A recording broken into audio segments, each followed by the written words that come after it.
Aqui.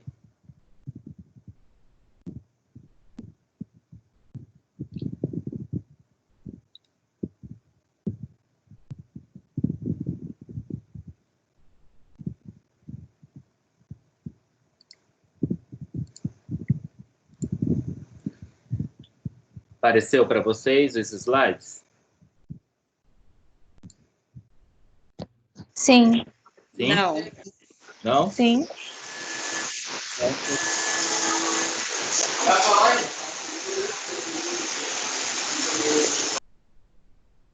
Apareceu? Sim. Sim? Tá? Vamos lá. Então, pessoal, hoje a gente começa também nossa unidade 4 da saúde do neonato, tá? Reta final aí da disciplina também, tá bom? Então, hoje nós vamos falar, né, de como encaminhar o paciente, né, para a alta da UTI. Se a gente vê a nossa disciplina, a gente entende que ela está organizada de uma forma meio que cronológica dos acontecimentos que o paciente é submetido, né? Se a gente vê na unidade 1, a gente estudou as principais causas que levam à internação. A gente estudou toda a anatomia e fisiologia, entendemos as principais doenças que acometem o neonato, tanto da parte cardiorrespiratória quanto da parte neurológica e musculoesquelética. Aí, na segunda unidade, a gente começa a ver um pouquinho do contexto da UTI em si, né? O que compõe uma UTI, um pouquinho já da avaliação do neonato, e falamos de suporte ventilatório do neonato, ou seja, falamos, né, dos dispositivos, né, que esse neonato ele dispõe, né, durante o período de internação nesta unidade. E na terceira unidade a gente falou da avaliação em si do neonato e da atuação da fisioterapia, tanto na abordagem cardiorrespiratória quanto na abordagem musculoesquelética, tá? Que nós vimos nas aulas anteriores. E agora a gente vai falar do que nós chamamos de follow-up, ou seja, do segmento, ou que nós chamamos de o encaminhamento para a alta dessa criança prematura grave que passou por um período de internação. Tá? Então, se a gente vê, tem uma racionalidade, né? uma sequência, né, cronológica dos fatos, né, para que a gente possa, né, entender todo o caminho que um prematuro passa, né, ele é submetido durante essa fase da vida dele, né, que é o nascimento prematuro e a fase de hospitalização dentro da UTI neonatal e agora a alta, né, hospitalar em si, tá? Então, o título da nossa aula é Acompanhamento da Criança Prematura, tá? Manual de Segmento Ambulatorial do Prematuro de Risco, tá? Então, claro que a gente não tem como, não dispõe de todo o período para que a gente passe todo o manual, também não há necessidade disso, tá? A gente precisa conhecer, né, a atuação da fisioterapia nesse manual de segmento ambulatorial, ou seja, né, a fase de transição do hospital para o ambulatório, né, desse neonato, tá? Então, nosso objetivo, o objetivo da aula de hoje, é entender como é realizado esse acompanhamento da criança pós-alta, tá? Então, hoje nós vamos falar disso, tá? Do segmento ambulatorial do prematuro de risco, todo esse documento elaborado pela Sociedade Brasileira de Pediatria, né, e o Departamento de Neonatologia, no caso, está disponível através desse link aí em paralelo, tá? E nós vamos falar desse follow-up. Follow-up é um termo atualizado para que a gente descreva esse período de segmento do prematuro pós-alta, tá? Então, o que significa esse termo follow-up? Se vocês um dia ouvirem, né? Follow-up do paciente hospitalizado, né? Seja adulto, neonato, né? Nós estamos falando do prematuro especificadamente hoje, mas também pode acontecer com outras populações. Então, esse follow-up significa, né, o segmento do cuidado do prematuro de risco pós-alta hospitalar, tá? Porque entendendo o SUS, né, a gente já abordou isso em outros momentos do nosso curso, né, em outras disciplinas, a gente entende que o SUS ele tem princípios, e um dos princípios é a integralidade da assistência, lembra? Acompanhar o indivíduo em todos os níveis de atenção, seja preventivo, seja tratamento, seja da reabilitação. Ou seja, em nenhum momento o paciente ele fica desamparado, tá? Então, desde o momento da internação, ele é acompanhado até o momento da alta para casa. Ou seja, né, mesmo após a alta hospitalar, ele ainda segue com cuidados, tá? Porque ele é um prematuro de risco, ele é uma criança que precisa de cuidados especiais, tá? Tudo isso a gente viu para garantir o crescimento e desenvolvimento dele, tá? Então, esse follow-up, ele é muito importante para que o prematuro, ele siga, né, a continuidade da vida dele, tá? E é uma participação multiprofissional, tá? Então, da fisioterapia, da psicologia, da fonoaudiologia, da nutrição, da médica neonatologista, do pediatra, né, do assistente social, né? Então, tem dos enfermeiros, tá? Tem toda uma participação multiprofissional aí. Outro termo também muito atual é esse termo deshospitalização do prematuro. Também podemos chamar o follow-up desse processo de deshospitalização, né? Um termo, assim, o prefixo des, né? Deshospitalizar, né? Tirar o hospital da pessoa, né? Então, seria o prefixo des, né? DES, significa, né? Tirar, retirar, né? É o contrário da palavra que segue, né? Então, deshospitalização seria o contrário de hospitalização.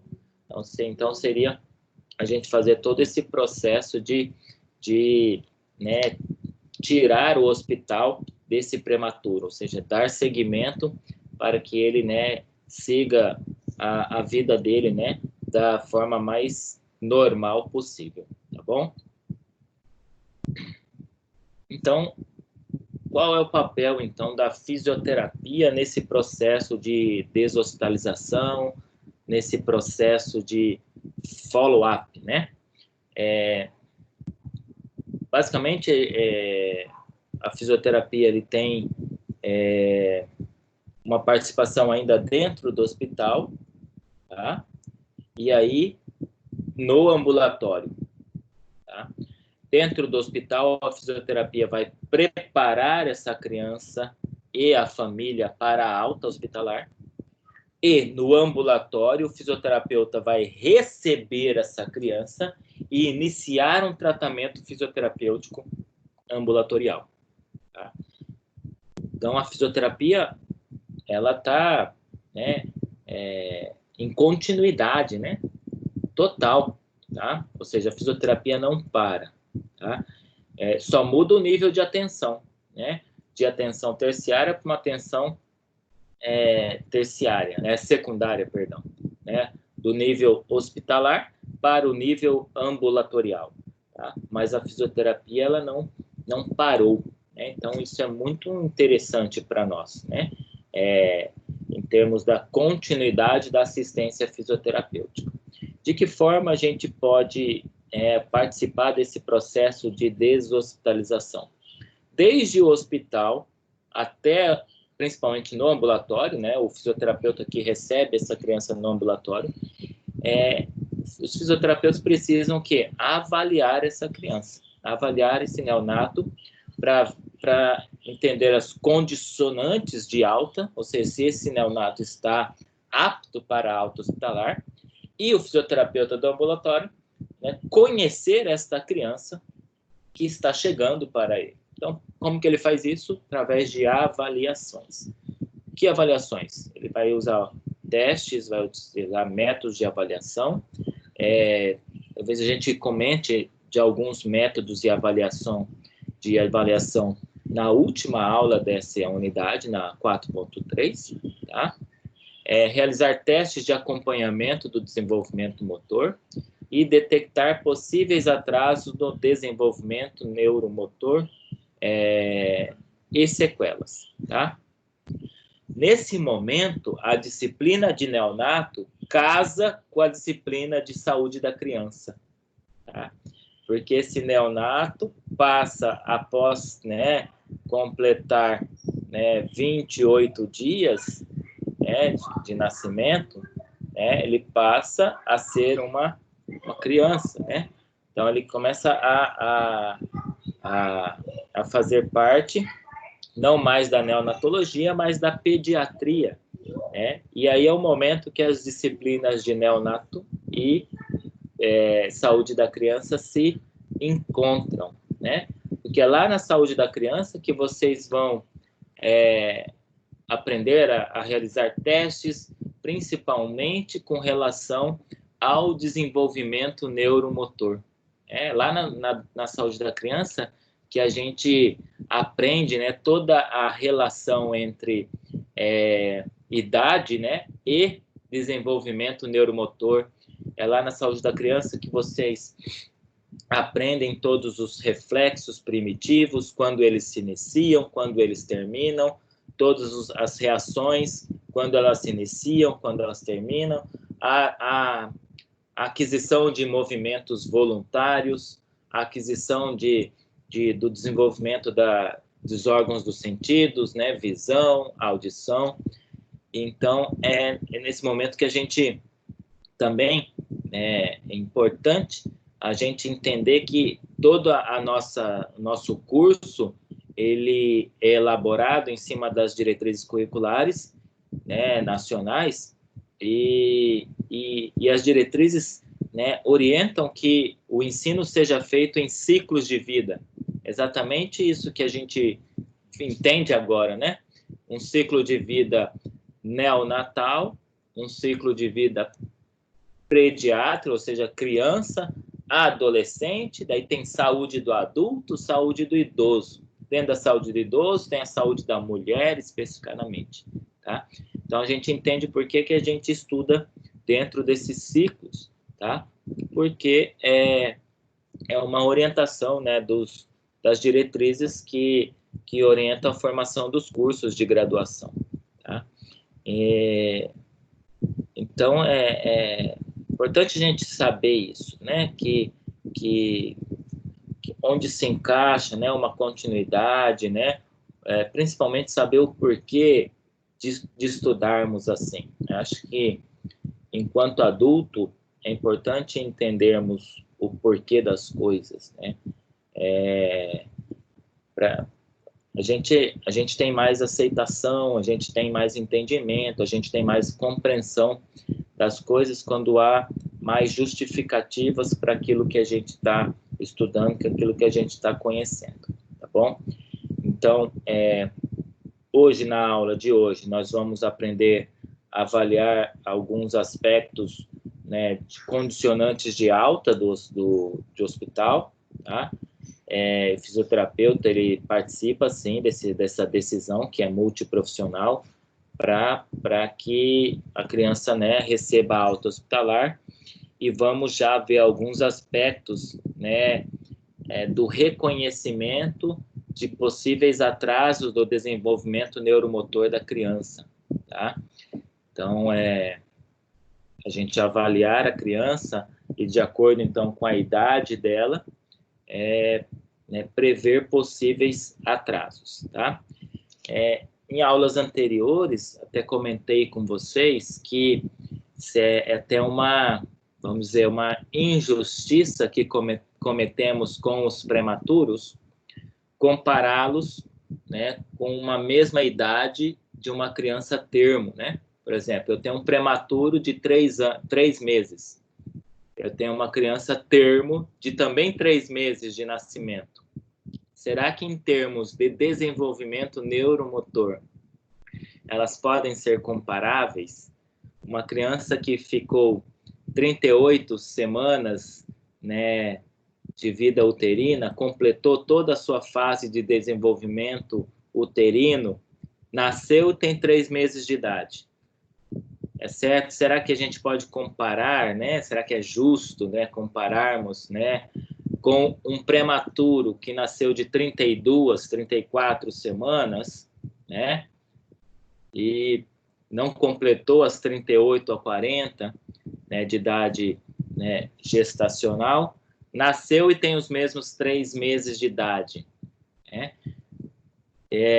Por isso, né, por conta dessa diferença, né, esse déficit de desenvolvimento intrauterino que o prematuro apresenta, nós temos uma fórmula, né, que eu vou ensinar para vocês, para calcularmos a idade corrigida para este prematuro.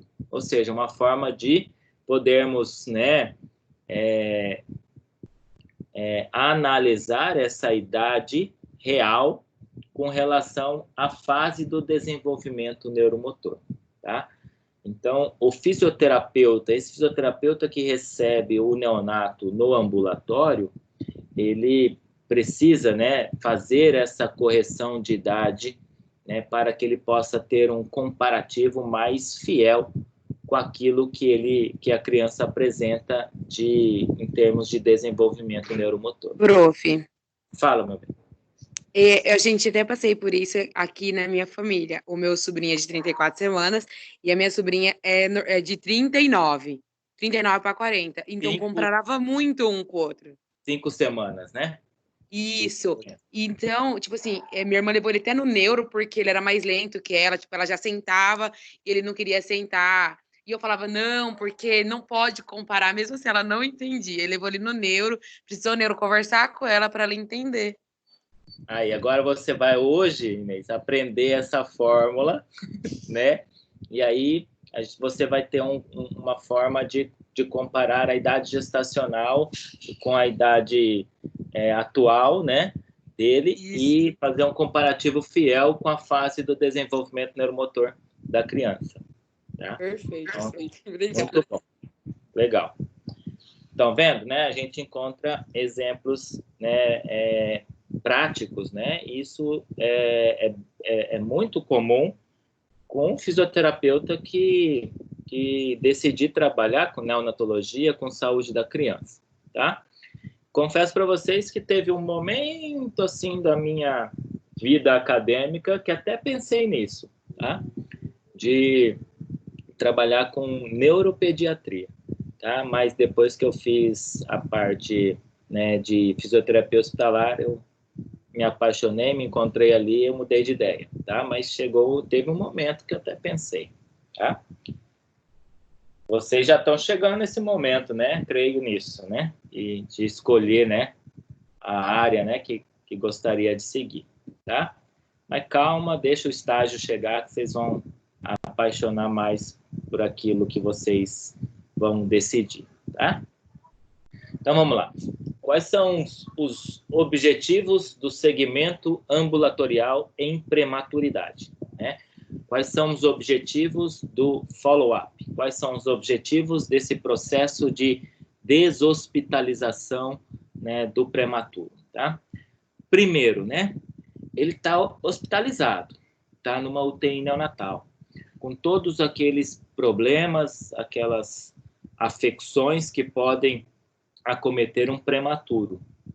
Ou seja, o primeiro pensamento, ou seja, o primeiro objetivo que a gente tem que ter com o neonato é resolver o problema que levou ele à internação, né? Se ele está internado, né, por conta, né, de um subdesenvolvimento pulmonar, um subdesenvolvimento cardíaco, né, esses problemas cardiorrespiratórios, afecções cardiorrespiratórias que a gente, né, aprendeu.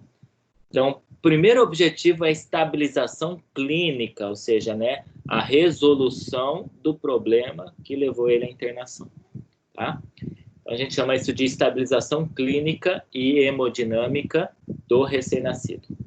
Ele precisa estar estável do ponto de vista clínico, ou seja, da causa que levou ele à internação, e com relação aos sinais vitais, seus sinais vitais, né, a parte hemodinâmica, frequência cardíaca, frequência respiratória, pressão arterial, saturação periférica de oxigênio, tá? Então, o primeiro objetivo seria esse.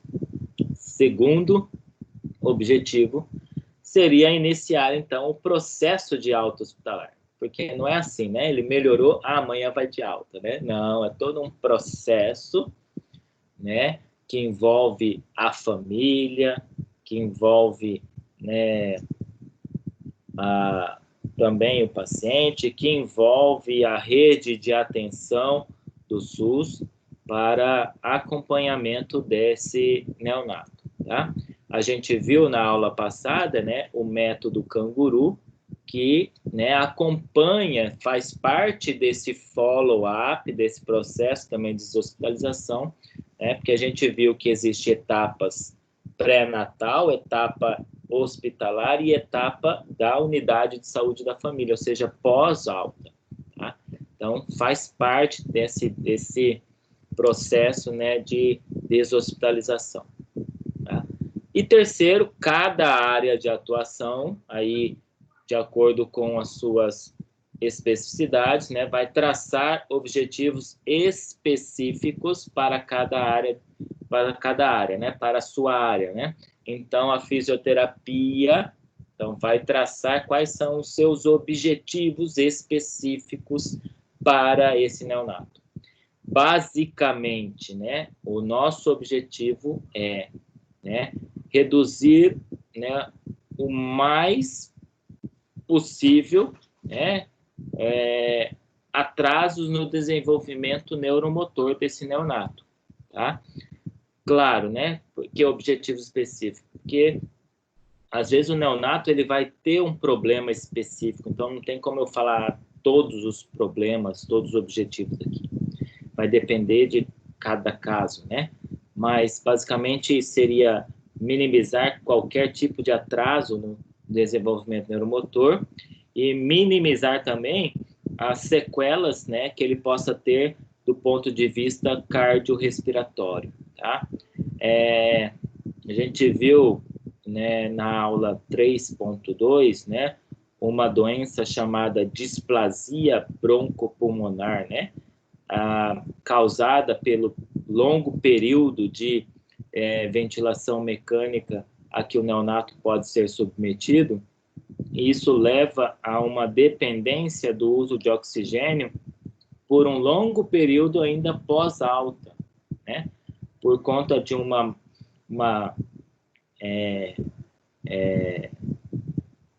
alteração morfológica, né, que ocorre, né, na estrutura broncopulmonar do neonato, decorrente de altas pressões, né, da ventilação mecânica, uso excessivo de oxigênio, né, e então, devido a esse subdesenvolvimento pulmonar, a criança necessita ainda de cuidados pós-hospitalares. Então, é um caso, né, um objetivo específico, tá? Outra especificidade, né? Às vezes a gente pode estar falando de um prematuro que teve uma hemorragia, né, cerebral, né, periventricular ou intraventricular, que pode ter sequelas neurológicas importantes. Então, aí, o objetivo específico da fisioterapia seria, né, minimizar qualquer atraso no desenvolvimento neuromotor, né, o máximo possível, tá? Então, por isso que a gente descreve como objetivos específicos, tá? Porque, né, vai depender de cada caso, né, do que o neonato apresente, tá bom? Aí coloquei na caixinha porque é importante, né? No segmento ambulatorial é fundamental o trabalho em equipe, tá? Porém, cada, né, profissão, cada área vai ter seus papéis bem estabelecidos e definidos, tá? Mas, se um fizer, o outro não fizer, né, é o que a gente diz, né? O trabalho tem que ser equipe com cada um desempenhando a sua função, né? Mas então, se um não fizer, pode atrapalhar todo o desenvolvimento dessa criança, né? Como se fosse um time, né? Um time de vôlei, por exemplo, tá? Tem levantador, tem aquele que recebe, tem aquele que corta, né? Que ataca, né?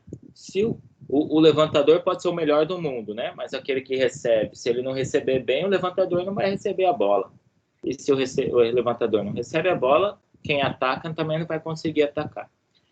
Então, quando dizemos trabalho em equipe, é isso, né? Todos têm sua função pré-estabelecida e todos têm que trabalhar em prol de um objetivo único, que é a saúde, né, do paciente, tá?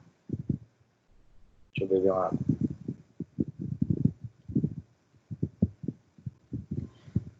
Então, quando a gente fala de critérios para alta do prematuro, ou seja, vamos pensar um prematuro que está estável clinicamente, né? Sinais vitais estáveis, né? Ou seja, ela resolveu o problema que levou à internação dela.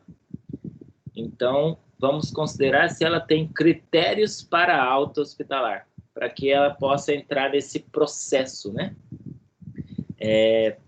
Para se condicionar à alta dele, tá?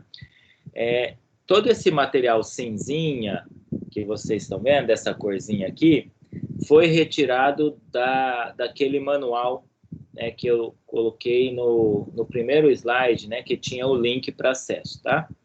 Então, vocês também podem ver na íntegra esse material, que é elaborado pela Sociedade Brasileira de Pediatria, tá? Esse é o logozinho da Sociedade Brasileira de Pediatria. São 3 competências fisiológicas consideradas essenciais para a alta do prematuro, ou seja, para se considerar um prematuro, né, de alta, ele precisa ter essas 3 competências, ou seja, são essenciais. Ele não vai de alta se não tiver essas 3 competências. O que é competência? Essas 3 capacidades, tá? Essas 3 habilidades, vamos dizer. Então, o neonato, ele tem que ter capacidade para se alimentar-se exclusivamente por via oral, tá? Ou seja, ele tem que conseguir se alimentar por via oral, sem apresentar engasgo, ou seja, sem risco de broncoaspiração, sem apresentar cianose ou falta de ar, dispneia, ou seja, ele não pode cansar durante a alimentação, não pode, né, ficar com má perfusão periférica durante a alimentação, em quantidade suficiente para garantir um crescimento adequado. Lembra do ganho de peso como critério de alta, critério para melhora clínica? Tá? Então, por que a gente fala que o neonato tem que comer e dormir para ganhar peso, né? Porque é um critério para a alta dele, tá? Então, qual é esse critério aí, ó? Mínimo de 20 gramas por dia, por pelo menos 3 dias consecutivos. Então, ele tem que ganhar peso, pelo menos 20 gramas por dia, durante 3 dias, tá? A gente está falando de prematurozinhos, por isso esse baixo peso aí, tá bom? Tá? Então, primeira competência, se alimentar, tá? Sem cansar, sem apresentar cianose, sem risco de engasgar, para não broncoaspirar, e apresentar um crescimento progressivo, pelo menos 20 gramas por dia, 3 dias consecutivos. A segunda competência, né, sua capacidade de manter a temperatura corporal normal, tá? Ou seja, né, manter a sua temperatura de 36 a 36,5 graus Celsius, estando vestido, ou seja, né, estando com a roupinha, em berço comum, ou seja, sem aquecimento, a uma temperatura ambiente de 20 a 25 graus Celsius, a temperatura, né, da unidade, tá? Neonatal. Tá? Então, ou seja, ele tem que ter uma capacidade, né, de manter a temperatura corporal normal. Isso mostra um amadurecimento, né, dos sistemas de regulação de temperatura corporal. Geralmente eles ficam lá no hipotálamo. Tá? E a terceira competência, a função cardiorrespiratória estável, fisiologicamente madura, sem apresentar apneia ou bradicardia por um período de 8 dias, ou seja, né? Por isso que eu falo, é um processo, tá? Então, se pensa na criança com condicionante de alta, né? Por pelo menos 8 dias aí sendo avaliada a sua função cardiorrespiratória, né? Porque esse é um critério bem específico, né?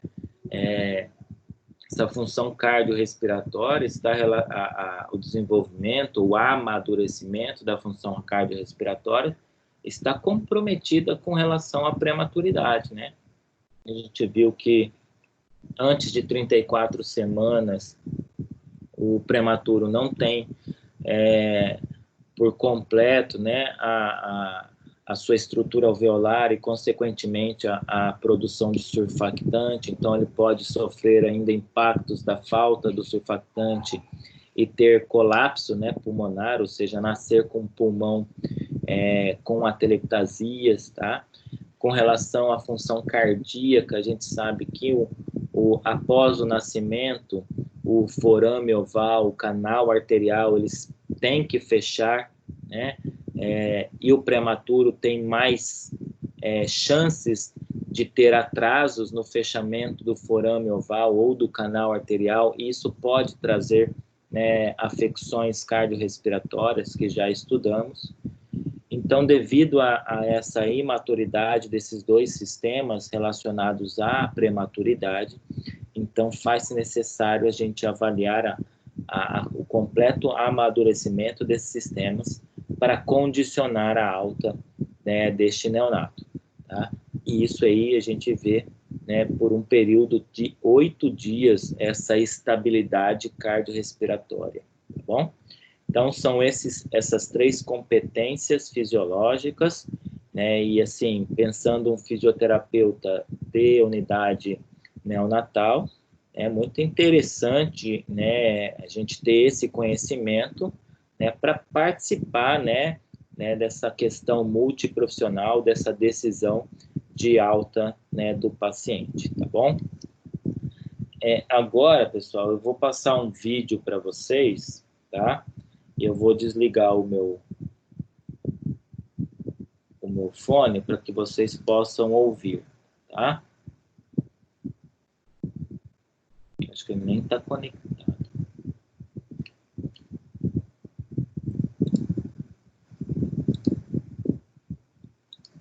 Faz 1 ano que os guris chegaram em casa depois da UTI neonatal. A gente ficou 70 dias internados. E nesse tempo todo, as pessoas ainda mandam comentários perguntando como é que a gente tá, como é que os guris estão, se tá tudo bem. Os guris nasceram no dia 29 de março. Era madrugada de domingo e às 5h30 da manhã eu acordei com uma dorzinha de cólica e uma contração. Eu não sabia, mas já era meu trabalho de parto. Às 7h05 eu estava no hospital, o Davi já tinha nascido de parto normal. E às 7h19, 7h20 nasceu o Arthur e o Guilherme de cesariana. Não foi nada fácil. O Davi já estava morto, segundo os médicos. Ele teria morrido de 6 a 8 horas antes do parto. E isso pode ter desencadeado o parto prematuro. Eles nasceram com 28 semanas. O Guilherme com 700 gramas e o Arthur com 1 quilo. E graças a Deus eles não tiveram muitas intercorrências, que são problemas ali durante a internação. Mas mesmo assim foi muito difícil. Um monte de apneia, um barulho de saturador gritando no ouvido. Eles paravam de respirar várias vezes. foi bem tenso, assim. O Arthur teve uma infecção ruim, bem ruim, e o Guilherme teve um sangramento, uma hemorragia cerebral grau 1, que é considerado bem leve, e uma semana absorveu. Depois da alta, a gente achava que estava livre de tudo isso, mas não. Então, foi um ano com muitos médicos, com 3 neurologistas que fazem um acompanhamento dos guris, com fono, com fisioterapia. Não importa que eles estão bem, eles começaram a falar algumas palavras, eles engatinham, eles caminham com apoio, eles começaram a interagir, a brigar um pouco também, eles batem palma, mandam beijo. Eles são as crianças mais felizes que eu já conheci em toda a minha vida. Então, a gente viu aí a questão de um relato, né, materno com relação à prematuridade, né? Eram para ser trigêmeos, né? E, infelizmente, um morreu ainda dentro do útero. E a mãe relata, né, as complicações, né? Complicações estas que nós estudamos, né? A apneia da prematuridade, a hemorragia intracerebral, ainda bem que foram leves, né? Mas que são problemas, né? Relacionados à prematuridade, né? Interessante como ela fala, né? Que, né, após a alta, não para por aí, né? Ou seja, há necessidade de um acompanhamento multiprofissional dessas crianças, né? E você viu o relato dela, né? E a satisfação, claro, né? De falar sobre o desenvolvimento neuromotor, né? Aquilo que a gente tem a participação muito grande, né? Com relação à atuação, né? Fisioterapêutica. Eles começaram a engatinhar, eles começaram a subir, a andar com apoio, né? Começaram a interagir, a sorrir, ou seja, né? A garantia do desenvolvimento neuromotor. Então, enquanto fisioterapeutas, nós temos essa grande missão de tentar minimizar ao máximo, né, qualquer tipo de atraso do desenvolvimento neuromotor dessa população que são os neonatos prematuros. Tá? Então, quando a gente fala, né, dessa multidisciplinaridade, tá? Então, nós temos aí uma série de profissionais que vão participar, né, desse follow-up, desse processo de deshospitalização, né? O fisioterapeuta, o terapeuta ocupacional, o pediatra e o neonatologista, o enfermeiro, assistente social, psicólogo, nutricionista, fonoaudiólogo, ou seja, né, uma equipe multiprofissional que está, né, em prol da reabilitação deste, né, neonato prematuro. Tá? Naquele manual de segmento ambulatorial, nós vamos ver o papel de cada equipe nesse processo. Tá? Eu não vou, né, se focar na atuação de outros profissionais. Tá? Quero ampliar aí o que está relacionado ao papel da fisioterapia dentro, né, desse segmento, dessa deshospitalização do neonato, né? Então, 4 pontos aí importantes que são considerados por este manual. Avaliar, então, o desenvolvimento motor, do tônus e força muscular deste neonato. Tá? Então, olha aí o nosso papel, né, que a gente tem que a gente está dando foco, né, no desenvolvimento neuromotor da criança. Planejar apropriada intervenção individualizada, ou seja, né, através da avaliação, utilizando instrumentos de avaliação, utilizando testes avaliativos, né, planejar uma intervenção individualizada para este neonato, né? E aí, como eu disse para vocês, e aí que a saúde da criança, a disciplina da saúde da criança encaixa aqui com a neonato. Ensinar aos pais exercícios para fazer em casa, no sentido de, né, que a família possa também trabalhar com relação ao desenvolvimento neuromotor da criança. Seria, né, uma parte orientativa de como a família pode estimular o desenvolvimento neuromotor deste neonato, tá? Em caso de sequelas neurológicas com hipertonia e, às vezes, padrões e deformidades, né, pode-se ter a necessidade de fazer uma orientação com a ortopedia com relação ao uso do Botox, né, se necessário. O que é o Botox? Botox, ou toxina botulínica, promove, né, um relaxamento, né, dos músculos, né, com relação ao tônus exacerbado decorrente de uma lesão neurológica grave, né, que possa acometer, né, algum neonato, e isso facilita muito o papel da fisioterapia, porque o tônus exacerbado leva a hipertonias, deformidades e padrões que dificultam a nossa atuação. Então, muitas vezes, né, faz necessário a gente orientar, né, junto com a ortopedia, né, o uso do Botox, né, em casos especiais, tá bom? Então, esse seria, então, né, a base, então, da nossa atuação enquanto membro dessa equipe participante, né, dessa reabilitação do prematuro, tá? Então, vamos lembrar, então, deste prematuro, né? Prematuro, longo tempo de internação hospitalar, né, com grandes chances de ter afecções cardiorrespiratórias ou neurológicas. Então, grandes chances dele apresentar uma doença crônica devido a esses problemas, a essas afecções decorrentes tanto da prematuridade em si, ou também pelo processo de internação que ele foi submetido na UTI neonatal, né? Então, essa doença crônica pode ter um curso longo, né, durante esse período de internação longo, com sequelas, e essas doenças vão impor o quê? Limitações à criança no seu desenvolvimento e crescimento. Quando a gente fala, né, de saúde da criança, tanto, né, em qualquer nível de atenção, seja preventivo, seja de tratamento ou de reabilitação, tá? A gente lembra de duas palavrinhas: crescer e desenvolver. Ou seja, né, toda a nossa meta é garantir que a criança cresça adequadamente e desenvolva-se adequadamente.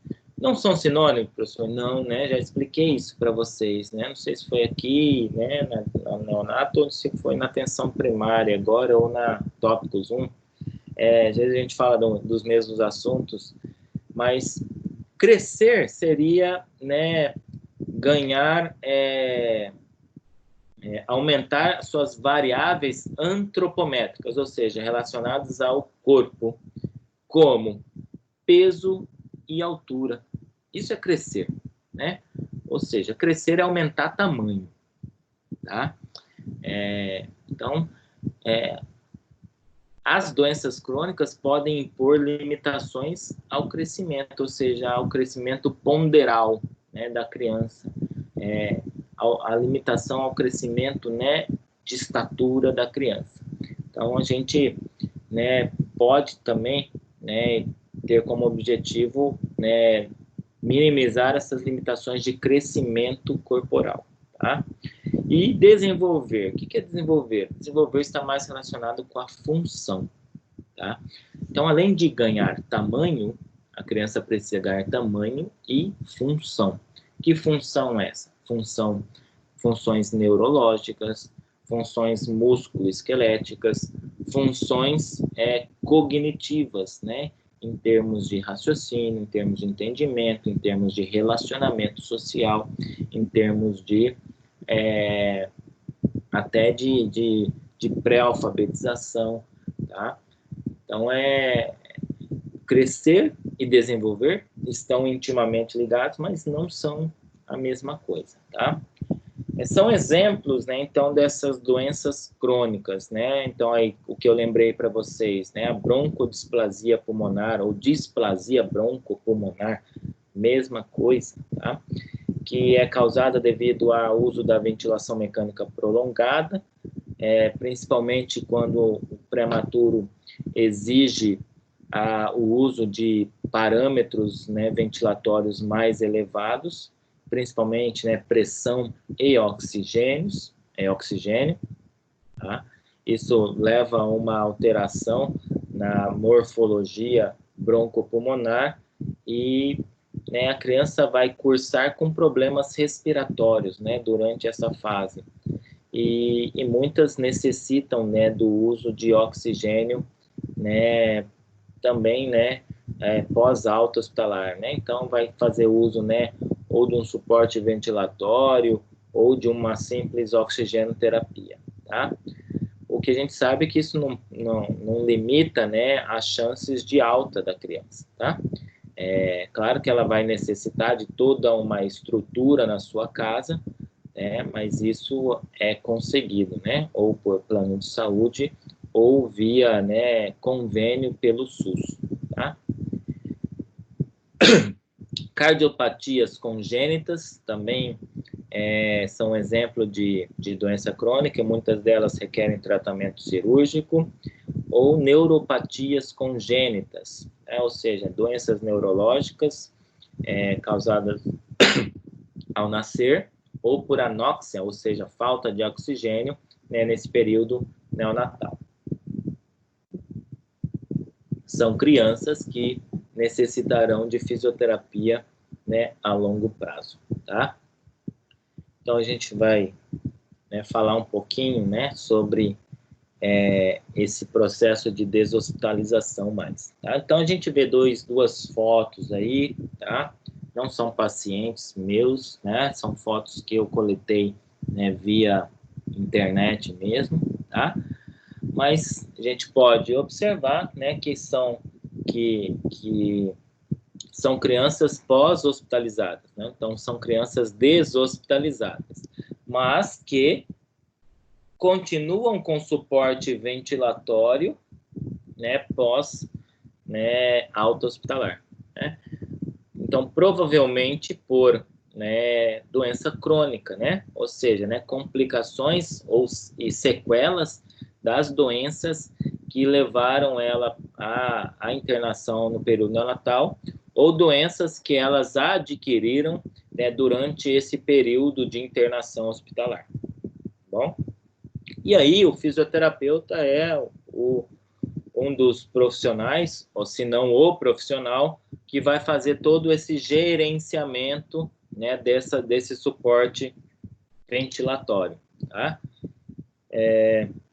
Então, o fisioterapeuta, né, tem a competência e a habilidade para, né, gerenciar todo esse suporte ventilatório dessa criança, né, pós-hospital, né, essa criança que nós dizemos deshospitalizada, tá? Sinais de alerta, né, para doenças crônicas e atraso do desenvolvimento motor. Que eu disse para vocês, né, é importante o fisioterapeuta, né, ter esse feeling, né, tá na essência do fisioterapeuta, né, esse entendimento essa avaliação, essa capacidade para avaliar a função neuromotora, né, neuromuscular da criança, né? Então, quais são os sinais de alerta, né, para possíveis doenças crônicas que necessitarão de fisioterapia, né, por longos períodos ou, né, sinais de alerta para atraso no desenvolvimento motor, tá? Então, olha essa frase aí. A sobrevida de prematuros extremos é crescente no mundo todo. tá? Ou seja, né, com o avanço, né, das tecnologias, né, o aprimoramento das profissões, incluindo a fisioterapia, né, o crescimento de estudos, né, de investigações com relação, né, às intervenções fisioterapêuticas, à compreensão das afecções, das doenças, né, o acesso a novos tratamentos mais eficazes. Então, as sobrevidas desses prematuros extremos é maior, ou seja, eles estão morrendo menos, a mortalidade neonatal está menor. Porém, 1/3 dos jovens adultos aos 20 anos terá ao menos um problema crônico, comparado a 1/5 dos nascidos a termo. Ou seja, eles sobrevivem, né? O que essa frase está mostrando? Né? A sobrevivência deles é maior, mas a ocorrência de doenças crônicas na fase adulto-jovem desses neonatos prematuros é maior. Então, o que a gente entende disso, então, gente? Né? Então, o que a gente tem que entender? Né? O prematuro vai ser um adulto com doença crônica. Tá? Uma doença crônica que pode ser que envolva vários tipos de sistemas. Tá? Pode ser o sistema respiratório, pode ser uma sequela músculo-esquelética, pode ser uma sequela neurológica, pode ser uma sequela visual, auditiva, são vários os tipos de sequelas causadas pela prematuridade extrema, tá? Prematuridade extrema é aquele recém-nascido, aquele prematuro que nasce com menos de 1 quilo, né? Então, a gente viu aquele depoimento da mãe, né? Um dos bebês dela nasceu com 700 gramas, o outro nasceu com 1 quilo, tá? Ou seja, são prematuros extremos, tá? Então, olha esses dados aí que eu trouxe para vocês da JAMA, né? Uma revista, né, de um fator de impacto importante, né? Interessante, que fala, né, sobre alguns dados de doenças crônicas ou sequelas da prematuridade. Ó, para cada 100 prematuros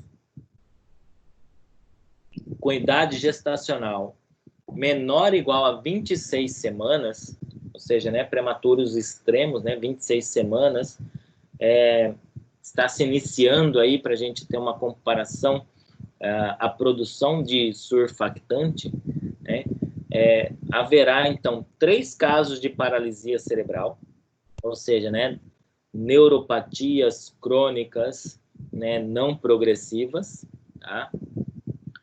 1 caso de cegueira e de surdez e 4 casos de retardo mental, ou seja, de déficit cognitivo grave, tá? Então, para vocês verem, né, a associação da prematuridade, né, com a ocorrência de doenças crônicas.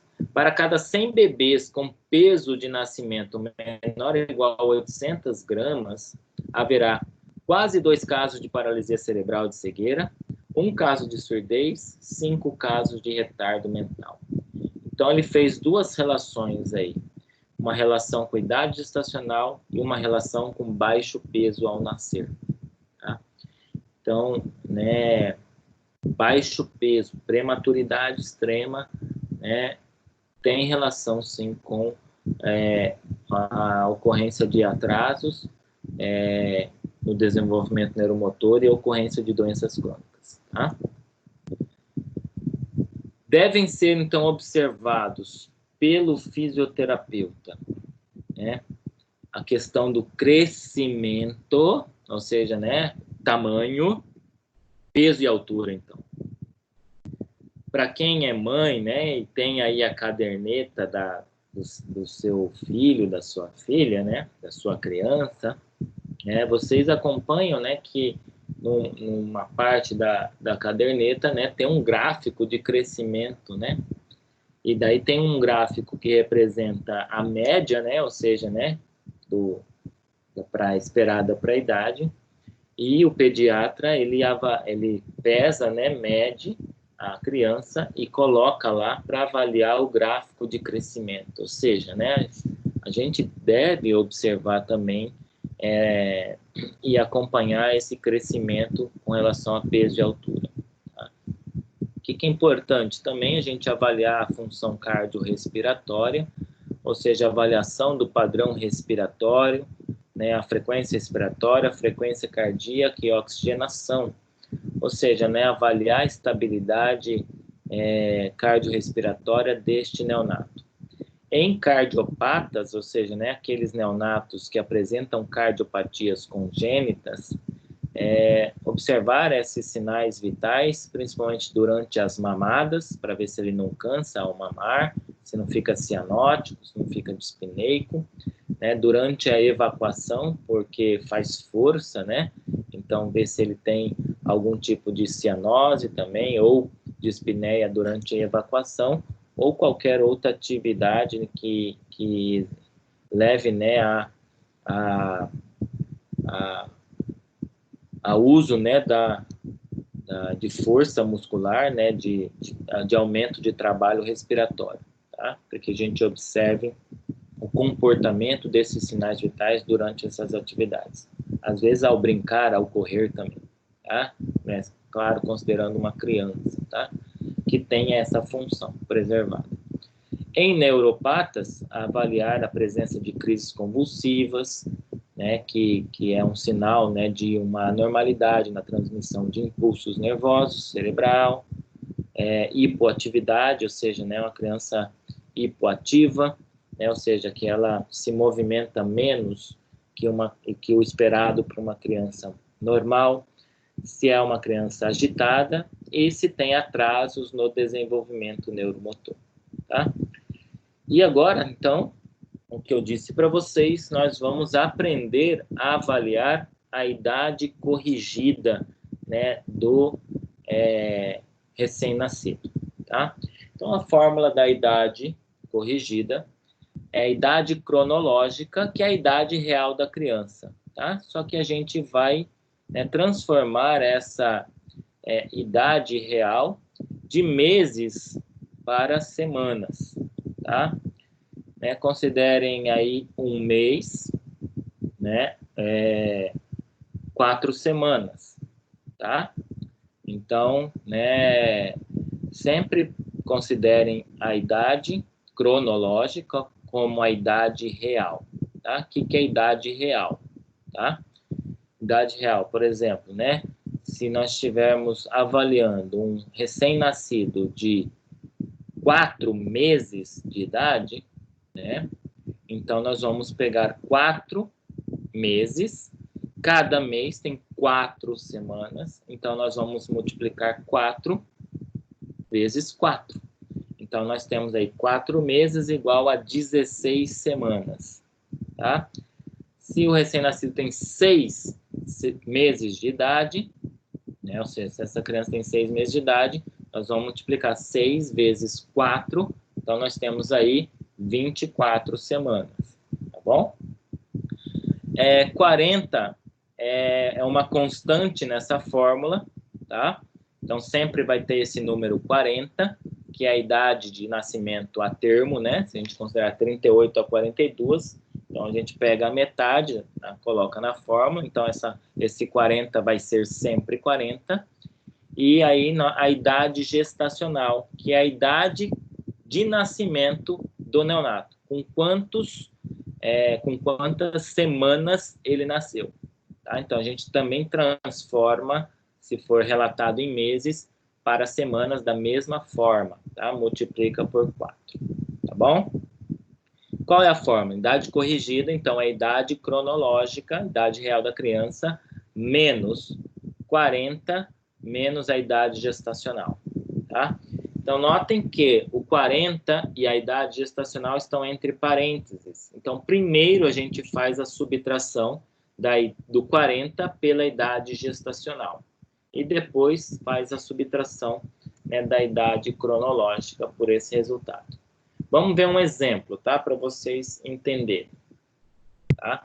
Então, se eu tenho um recém-nascido de 3 meses de idade que chega ao seu consultório ou o seu ambulatório onde você atende, né, a crianças, né? Ou chega, né, na clínica de fisioterapia lá da Unic, né?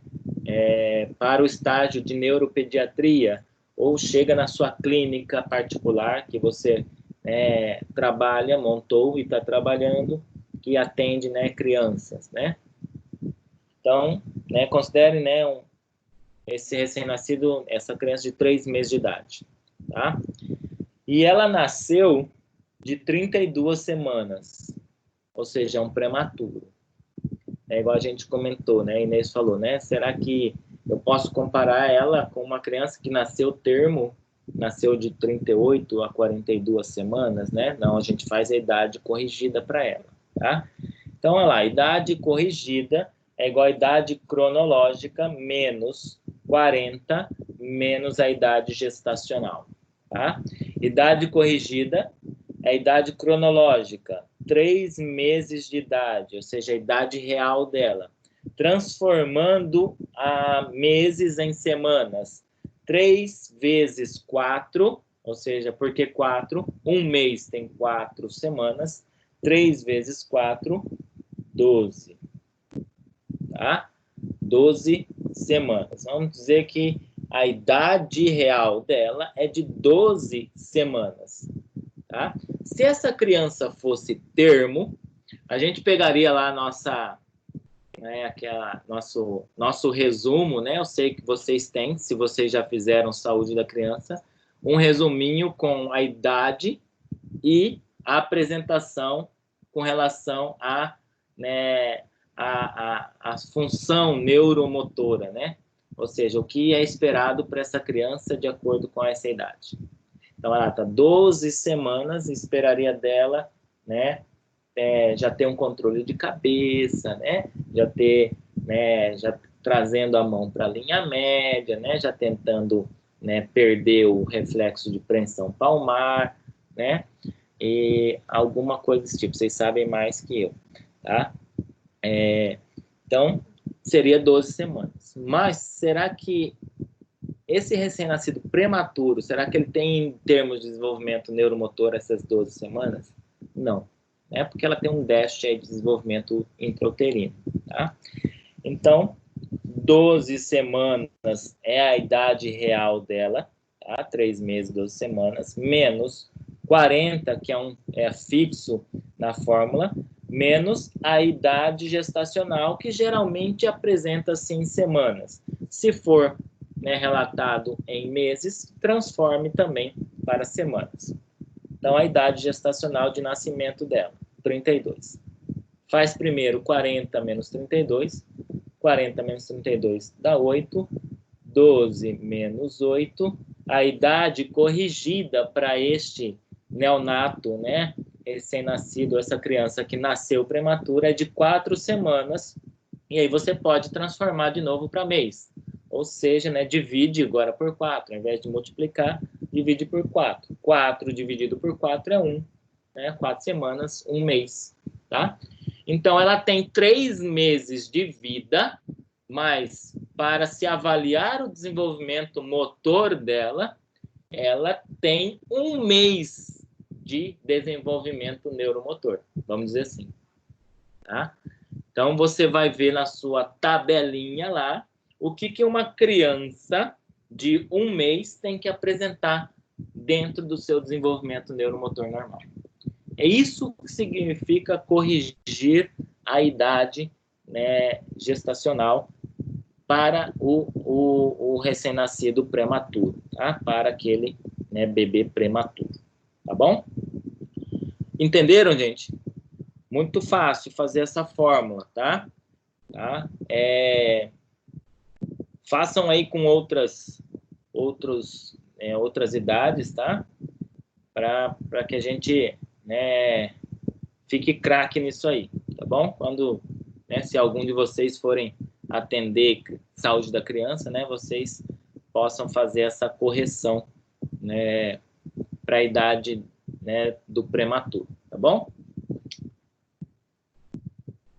E agora, né, já quase chegando nos finalmente da nossa aula, né, alguns sinais de alerta para o desenvolvimento motor. Então, ó, já de idade corrigida, tá, gente? Tá? Então, aí tá os sinais de alerta, ou seja, né, se a criança estiver apresentando isso com relação à idade que está relacionada aí, é um sinal de alerta para que ela está com atraso no desenvolvimento motor, tá? Então, não é o que se espera dela, é o sinal de alerta, tá? Na verdade, é o que ela teria que ter, tá? Mas se ela não tem, né, nós vamos abrir um sinal de alerta para possível atraso no desenvolvimento motor. Então, aí, uma criança de até 3 meses com idade corrigida, tá? Se ela apresenta pouco interesse aos estímulos visuais e auditivos, ou seja, você faz estímulo lá com brinquedos da neuropediatria, né, principalmente, da fisioterapia neuropediátrica, são brinquedos, né, coloridos, estimulativos com relação à parte da cor, e principalmente fazem barulho, né, para chamar atenção. Então, às vezes, né, pouco interesse a esse barulho,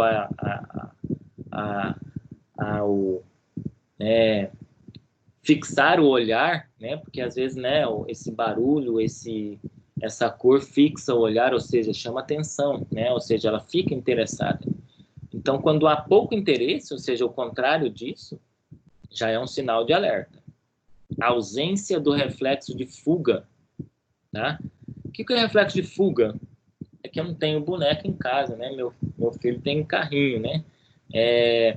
Mas só que quando a gente, por exemplo, coloca a criança, né, em decúbito ventral, ou seja, de barriguinha para baixo, ela, né, e fica com a cabecinha, né, em contato, né, com o colchão, né, ou com, né, a superfície, ela deve ter um reflexo de fuga, que é o que? A fuga asfixia, né? Ela gira a cabeça para respirar, tá?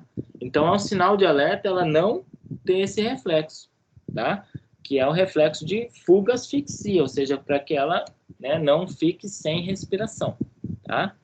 Então, nessa idade mesmo corrigida, ela deve apresentar esse reflexo de fuga, né? Que é, né, vamos dizer, rotacionar a cabeça e o pescoço, fugindo, né, da asfixia quando em decúbito ventral. Mãos cerradas, ou seja, fechadas, com o polegar incluso na palma da mão de forma persistente, né? Deixa eu sacar a mão aqui. Essa posição, tá? Se ela fica nessa posição persistentemente, né, é um sinal de alerta para atraso do desenvolvimento motor, tá?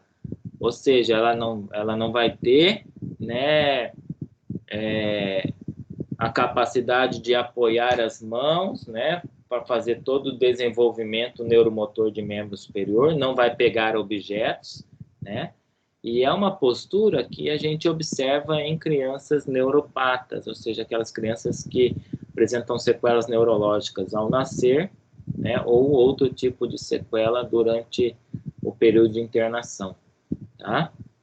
Então, ela fica nessa posição, permanentemente. Exagero da hipertonia flexora de membros superiores e membros inferiores, ou seja, né, ela fica também com hipertonia, ou seja, hiperatividade e excitabilidade, né, dos músculos flexores, tanto de membros superiores e membros inferiores, ou apresenta hipotonia, né, dos membros superiores e membros inferiores, ela fica toda flácida, com ausência de resistência durante a movimentação desses segmentos. Então, quando a gente movimenta, é muito fácil movimentar, ou seja, não tem nenhuma resistência ao movimento, ou seja, né, não tenha nenhum tônus, praticamente, né, ausente o tônus muscular, também é um sinal de alerta, tá? O tônus, ele é um equilíbrio, o tônus normal, ele é um equilíbrio, né? Ele não pode estar hiperexcitado nem hipoexcitado, esse músculo, né? A hipoexcitação é a flacidez, é a hipotonia. A hiperexcitação é a hipertonia, é a espasticidade, tá? Reflexos exacerbados, ausentes ou com respostas assimétricas. Por exemplo, reflexos de Moro e de preensão palmar assimétricos. O que é isso? Preensão palmar, né, é você colocar algo na mão e ele agarra, né? Assimétricos, né? Às vezes ele está presente em um membro e está ausente no outro, tá? Ou ele está hiper, né, ou exacerbado, né, de um lado e outro lado não, tá? E o reflexo de Moro, né, aquele reflexo do susto, tá? Né? E a criança pode apresentar uma resposta, né, assimétrica, somente com um lado, né, do corpo, essa resposta, tá? De 4 a 6 meses, né, de idade corrigida agora, né? Quais são os sinais de alerta, tá? Além de todos aqueles outros, né, porque ele já devia ter todos aqueles outros, né? Então, se ele apresentar aqueles outros, também é maior ainda o atraso, né? Motor, tá? Ou seja, né, com 4 a 6 meses de idade, vamos lembrar o desenvolvimento motor normal de uma criança nessa idade. Ela já tem que ter controle de cabeça, ela já tem que estar preparando para se sentar, né? Ela já tem que ter já um certo controle de tronco, principalmente, né, tronco superior, tá?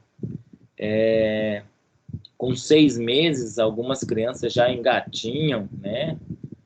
Já começam a engatinhar, né? Então, né, com 4 a 6 meses, são esses sinais de alerta aí que a gente tem que tomar cuidado, né? O controle pobre da cabeça, ou seja, ela não controla a cabeça, às vezes a cabecinha, o que é controle da cabeça, né? Ela conseguir levantar a cabeça e sustentar a cabeça, tá? Controle pobre da cabeça, às vezes ela, né, não consegue levantar a cabeça, né? Aquela criança que não consegue sustentar a cabeça em extensão. A ausência da fixação ocular na mãe ou nos objetos coloridos e sonoros, ou seja, né, déficit de atenção, pode representar déficit visual ou déficit auditivo, tá? Hiperextensão da cabeça e tronco, ou seja, desequilíbrio do tônus axial. Às vezes ela tem, né, hipertonia da musculatura extensora, né, e ela fica numa posição de hiperextensão do corpo, tá? Persistência de assimetria, ou presença frequente do reflexo tônico cervical assimétrico, né? Aquele reflexo que envolve, né, a movimentação da cabeça e a movimentação dos membros, né? Alguns chamam de reflexo de esgrima, né? Hipertonia de membros superiores e membros inferiores e pobreza de movimentação voluntária de um hemicorpo em relação ao outro, né? Ou seja, né, com 4 a 6 meses já apresenta alguns movimentos voluntários, e quando há assimetria desses movimentos voluntários em relação de um lado para o outro do corpo, também pode ser um sinal de alerta, tá? Então, isso também faz parte da avaliação, né, do fisioterapeuta. De 7 a 9 meses, vamos ver o que é sinal de alerta. Então, além dos citados anteriormente, a gente tem que tomar cuidado com esses sinais aí. Controle pobre de tronco, né? Ou seja, com 7 a 9 meses, ele tem que ter um controle já de tronco, já senta, né? A criança já senta. Então, né, se ele tem um controle pobre de tronco, né, evidenciado por uma queda exagerada para frente ou para trás, ou seja, não mantém a postura sentada, por exemplo, é um sinal de alerta. Ausência ou assimetria de respostas na reação de paraquedas, tá? O que é a reação de paraquedas, né? você coloca ela de ponta cabeça, vamos dizer assim, e aproxima da superfície, ela tem um reflexo de proteção, que é esticar as mãozinhas para apoiar, tá? Então, é uma extensão protetora dos membros superiores. Então, a ausência ou assimetria, ou seja, ela só estende um lado do corpo, né? É um sinal de alerta. Ausência de respostas na reação de Landau, né? A reação de Landau é uma estimulação feita, né no corpo da criança, né, que ela apresenta, né, uma reação extensora. E então a combinação de reação de retificação com reflexos tônicos, na verdade, né, quando entra uma alteração de tônus ou uma hipertonia, né, pode mostrar algum déficit, né? Então, quando ele não tem essa reação de Landau, tá? E persistência de reflexos primitivos, né? Reflexos primitivos já deveriam estar ausentes nessa fase, né? Nessa idade. Reflexos primitivos como o próprio fuga, asfixia, a sucção e, né, preensão palmar, né? Já deveriam estar ausentes, né? Ou seja, né, a apreensão palmar já deveria estar voluntária, igual a nossa, né? Se eu colocar um objeto na minha mão, eu fecho se eu quiser, né? Eu prendo, eu faço a apreensão palmar se eu quiser, ou seja, é voluntário. Né? A criança com 3 meses, por exemplo, qualquer coisa que você coloca, ela segura, e segura forte, né? Até fala, né? A gente até segura a criança pelos dedos, né? E a mãe, não fisioterapeuta, fala, não, ela vai andar rapidinho, né? Ela está segurando minha mão com força, né? E nada disso, né? Existe um desenvolvimento neuromotor normal. Na verdade, ali ela tem um reflexo ainda, né? E o reflexo não é voluntário. Então, ela vai perder esse reflexo para o desenvolvimento da atividade voluntária, da ação voluntária, tá? Então, nessa idade de 7 a 9 meses, né, se espera, né, a ausência, né, desses reflexos primitivos. E a 10 a 12 meses, né, então de 10 a 1 ano já, de idade corrigida já, então sinais de alerta, dificuldade para engatinhar ou se deslocar em busca de um brinquedo que não está ao seu alcance, né, a dificuldade na transferência de peso para os membros inferiores quando posicionado em pé, ou seja, crianças com 12 meses já andam, né, no desenvolvimento motor, né, claro que pode ter ainda crianças com 1 ano e 2 meses, né, ainda dentro da faixa de normalidade para o andar, mas aí com 12 meses de idade corrigida, ele não consegue ainda fazer transferência de peso, né, de um membro para outro. Então, isso é um sinal de alerta. Tá? Presença de um padrão reflexo de apoio dos membros inferiores de marchas, ou ainda, né, porque, né, durante o desenvolvimento neuromotor há um reflexo, né, de flexão, né? Então, a gente até coloca, às vezes, uma criança, né, e vai, né, ela vai andando sozinha, né, como marcha automática, né, esse reflexo de marcha automática. E aí a mãe fala, nossa, ele está andando, vai andar rápido. Não, é um reflexo ainda. Então, mas nessa idade, esse reflexo já sumiu, né, e ele deveria, então, já estar começando a fazer o apoio, né, voluntariamente.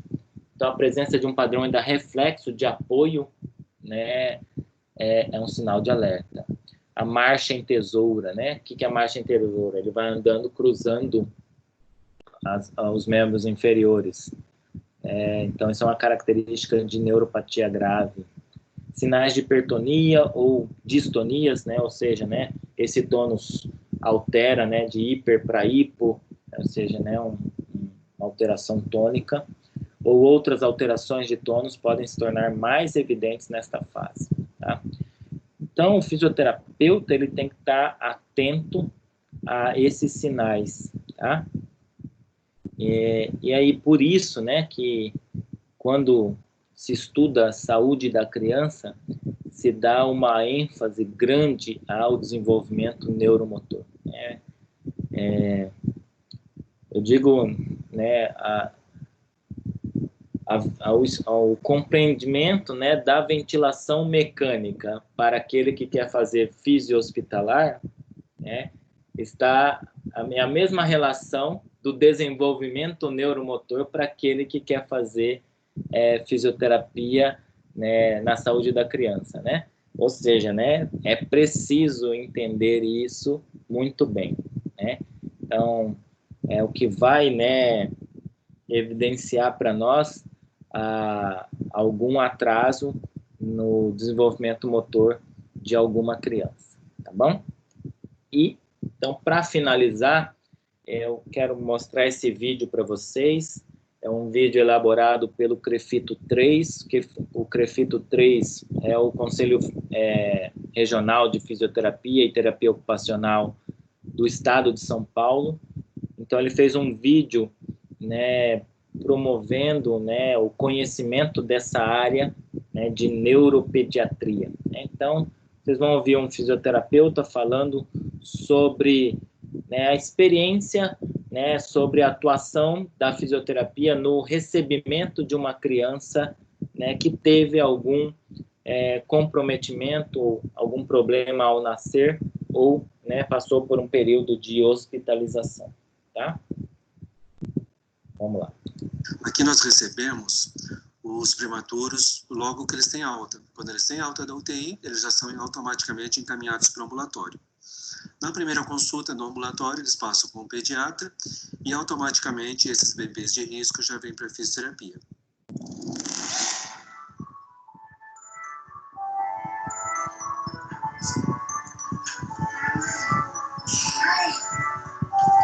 De 0 a 1 ano de vida é a idade diamante para a intervenção precoce, para a plasticidade do encéfalo do bebê. E a idade ouro de 1 a 2 anos. Então, assim, a gente começa muito precoce. Alguns bebês a gente não consegue evitar a paralisia cerebral, mas o que a gente percebe são aqueles que tiveram uma agressão muito severa, né? Tiveram uma hemorragia muito extensa, uma leucomalácia muito grande, né? Esses a gente não consegue evitar a paralisia cerebral, mas com a intervenção precoce você consegue minimizá-la bastante, deixando a criança funcional. Elas tinham tido a paralisia cerebral e que elas tinham que fazer o tratamento e que ia ter que fazer a fisioterapia para poder conseguir andar, porque elas iam andar, mas só que ia demorar um pouco. Nós atendemos aqui na fisioterapia os prematuros que nasceram com menos de 1.500 gramas, que ficaram mais de 7 dias em ventilação, ou tiveram leucomalácia, ou hemorragia intraventricular, ou meningite. Todos os exames indicavam que as perspectivas não eram nada boas, eram sombrias até. Ela provavelmente ficaria em estado vegetativo. Ficaria, né? Eu falo que ano passado, porque com a ajuda dos profissionais aqui do Arthur, que faz a fisioterapia, da neuro, da doutora Caterine, eu fui descobrindo que existe a neuroplasticidade, que é possível a gente, com intervenção precoce, com muita estimulação, com muita dedicação, trabalho, frequência e um trabalho bem feito, você mudar o destino, né, a vida do seu filho. Os primeiros sinais de anormalidade, de agressão no sistema nervoso central são muito sutis e muitas vezes os exames não detectam tão precocemente. Então, nada substitui a avaliação clínica de um fisioterapeuta com experiência em neonatologia. Para a gente realmente fazer uma intervenção precoce e eficaz, você precisa conhecer várias técnicas. Então, o conceito neuroevolutivo BOBAT, o pediátrico, o BABY, integração sensorial, o RPG, o Balance, são cursos assim, fundamentais para a gente conhecer, e a gente faz um mesclado e você faz uma adequação dessas técnicas conforme a criança. Davam tropeçando, cruzando a perna, pensava tesoura, mas agora até que elas melhoraram bastante. Usar órtese. É essencial a presença dos pais, não para assistir a terapia, mas para participar da terapia. Não adianta nada fazer por melhor que atenda. 40, 50 minutos e os pais não entrarem ou não participarem. A colaboração dos pais é fundamental, não só assistindo a terapia, que é um direito deles, né, mas participando e ajudando na terapia, eles vão dar sequência em casa. O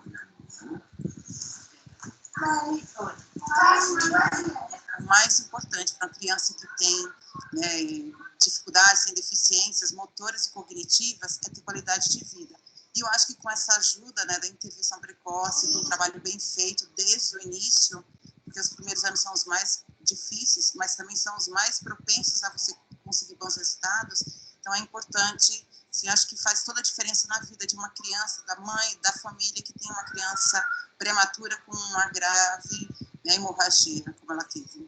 Interessante, porque você acompanha as crianças desde que elas nascem, né, vão para a creche, vão para a escola, vão para a faculdade. Então, você acompanha e você consegue fazer uma prevenção, uma promoção de saúde.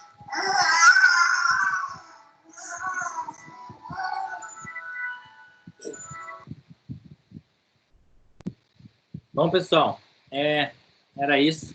Tá? Vocês puderam ver um pouquinho nesse vídeo, tudo que a gente abordou, né? Não sei se vocês conseguiram observar, né, as crianças, né? Alguns sinais de atraso, né, do desenvolvimento motor que elas apresentam, né? Crianças grandes, né? Ou seja, né, que se espera, né, dentro do desenvolvimento motor, né, a marcha, né, o controle de cabeça, né, as gêmeas, né, numa menor intensidade de comprometimento, mas com atraso, sim, né, não andavam ainda, né, só permaneciam em pé com apoio, o relato, né, da marcha em tesoura, né, e a outra, né, na cadeira de rodas, né, ou seja, mostrando um maior comprometimento. Não sei se vocês puderam observar a persistência do reflexo palmar, né, o fisioterapeuta tendo que abrir as mãos dela, né, toda vez que para realizar o apoio, ou seja, a estimulação, né, dos receptores para que ela aprenda, né, essa neuroplasticidade, essa capacidade de reorganização na transmissão de impulsos, para que ela aprenda novamente, né, essas habilidades, esses movimentos. Então, quando se trata, então, de fisioterapia, né, em neuropediatria, né, pós auto-hospitalar, né, essa fisioterapia ela deve ser iniciada o mais precocemente possível, né? Você viu o fisioterapeuta falando das idades chaves, né? Até 1 ano, né? Até 2 anos, né? Essa idade ouro, né? Para, né, a aquisição dessas habilidades, né? Então, por isso que a gente, enquanto fisioterapeuta que deseja trabalhar nessa área de neonatologia, de saúde da criança, precisa muito conhecer, né, todo esse desenvolvimento neuromotor. Beleza, gente? Pessoal, se tiverem alguma dúvida, tá? Podem ficar à vontade, tá? Se não, né, também tá tudo bem, né? Só espero que vocês tenham compreendido, né, o objetivo, né, da nossa aula, que era esse entendimento, né, dessa fase de transição hospital-ambulatório, né, nós chamamos de follow-up, segmento ou deshospitalização, que a gente não abandona, né, não deixa de assistir, né, esse prematuro em nenhum momento, tá?